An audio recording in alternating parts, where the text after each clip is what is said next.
This is Pharaoh's Visor of dsdatabase.org, and in front of me is, of course, the new Nexus 7 2013 from Google and Asus. Comes in 16 gigs or 32. In front of me is the 16 gig version.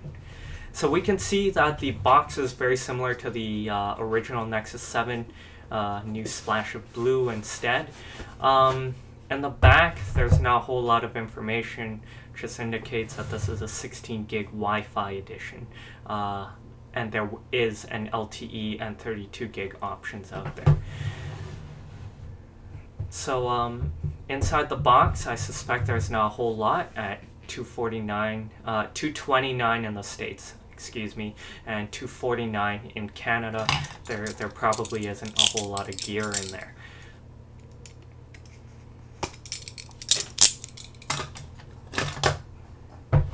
So inside the box, right off the bat, we see the Nexus 7. In terms of dimensions, it's very similar to the old Nexus 7, proportion-wise. But feeling this in your hand, it is significantly lighter, and it feels a little thinner, and the width is a little smaller, I believe. Let's go through the box first. There is a quick start manual right here. Power button, volume buttons on the right side, micro USB on the bottom. On the back it says how to connect to a wall, and there's of course a handy French version for Canadians who can speak both languages. Warranty and safety, again another version for French. And inside the box there's a USB to micro USB standard cable, and of course a USB to wall charger, Asus branded, nice and solid. I actually like the look of this one. So let's get back to a main focus here, the Nexus 7. Feels lighter, definitely. The back looks a little different, so I'm just going to turn this on so you don't have to wait as long.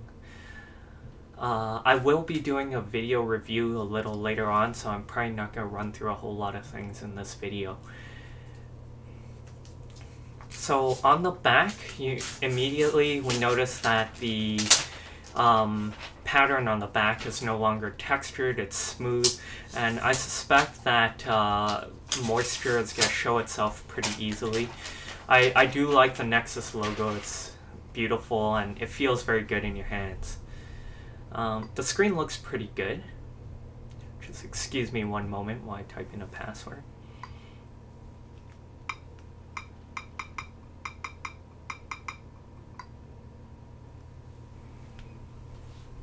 Okay, so I'm looking at the screen and it actually looks pretty good. It's 323 ppi, so I believe that is the best looking screen on the market right now.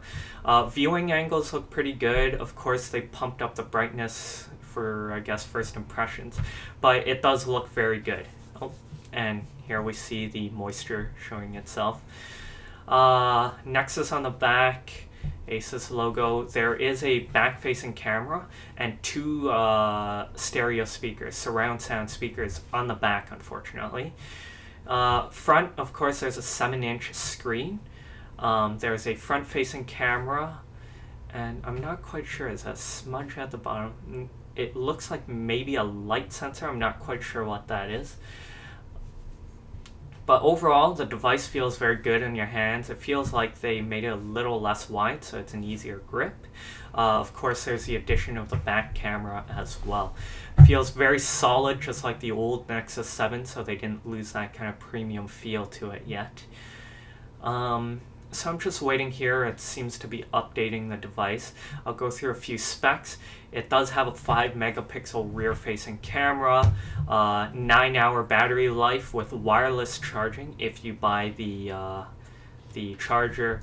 There is LTE version to support LTE. It has NFC, of course.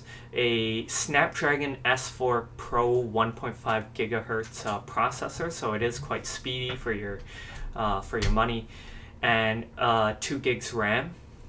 And I believe that's everything I can remember off the top of my head. So please keep your eyes out on DS Database while I run through some frequently asked questions, and of course get to a review in a couple of days when I familiarize myself with the device. So thank you so much for watching my unboxing video.